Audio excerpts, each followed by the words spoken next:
Soyez bénis de l'Éternel, chers amis.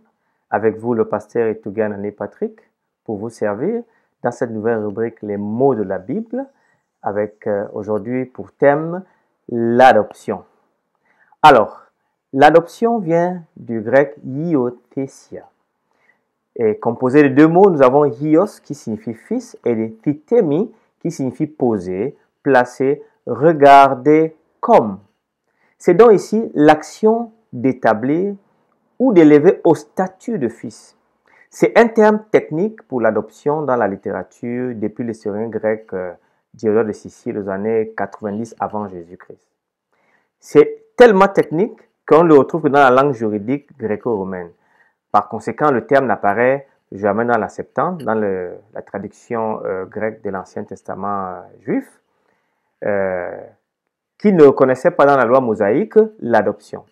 Vous avez l'esclavage, vous avez la servitude, par exemple Genèse chapitre 16, verset 2, vous avez Genèse 48, verset 5, Genèse 50, verset 23. Selon le droit romain, l'adoption, la cérémonie d'adoption se passait devant témoin. Mais chez Paul l'utilise seulement dans un sens transféré d'une relation transcendante entre Dieu et les hommes. Et ici, vous comprenez qu'il n'y a aucun aspect spécifié de genre dans son composant sémantique. Il a donc deux sens majeurs.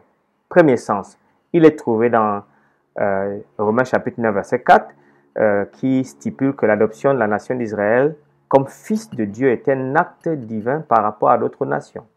Il est écrit « Qui sont Israélites? À qui appartient l'adoption, la gloire et les alliances, et la loi, et le culte, et les promesses ?»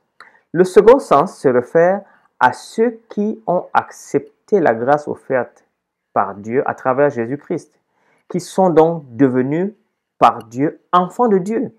Mais cela se fait par l'Esprit qui rend cette filiation possible. Romains 8,15 nous le dit de façon claire. Et vous n'avez point reçu un esprit de servitude pour être encore dans la crainte, mais vous avez reçu un esprit d'adoption par lequel nous crions « Abba, Père ». Éphésiens 1,4 va ajouter une nuance intéressante. En lui, nous avons été élus avant la fondation du monde pour que nous soyons saints et irrépréhensibles devant lui, nous ayant prédestinés dans son amour à être ses enfants d'adoption par Jésus-Christ, selon le bon plaisir de sa volonté. Alors, vous comprenez que l'adoption ici a des implications. L'implication première de l'adoption est qu'ayant le statut de fils, nous n'avons donc pas à vivre comme ceux qui possèdent l'esprit d'esclavage. Nous avons été appelés à la liberté, nous sommes fils de la maison et nous entrons dans la pleine possession de notre hiothesia seulement à l'accomplissement de toutes choses. Romains chapitre 8, verset 23. C'est donc un statut virtuel qui s'actualisera dans le futur. Le statut de fils est donc conféré par l'acte de Dieu dans la promesse de l'alliance, sous son regard d'amour. Éphésiens chapitre 1, verset 4. Ce statut dépend donc de la grâce de Dieu et se reçoit par la foi. Galates chapitre 4, verset 5. Et c'est donc une invitation à vivre une vie pleinement sanctifiée, sans reproche, sous le regard d'un Dieu bienveillant, qui est Père, jusqu'à ce que Jésus revienne nous chercher. En conclusion donc, l'adoption est cette relation que Dieu s'est plu à établir entre lui-même et les Israélites, en préférence aux autres nations. De deux, la nature et la condition des vrais disciples en Christ, qui par la réception de l'Esprit de Dieu en leur âme, sont devenus également enfants de Dieu, sans spécificité de genre.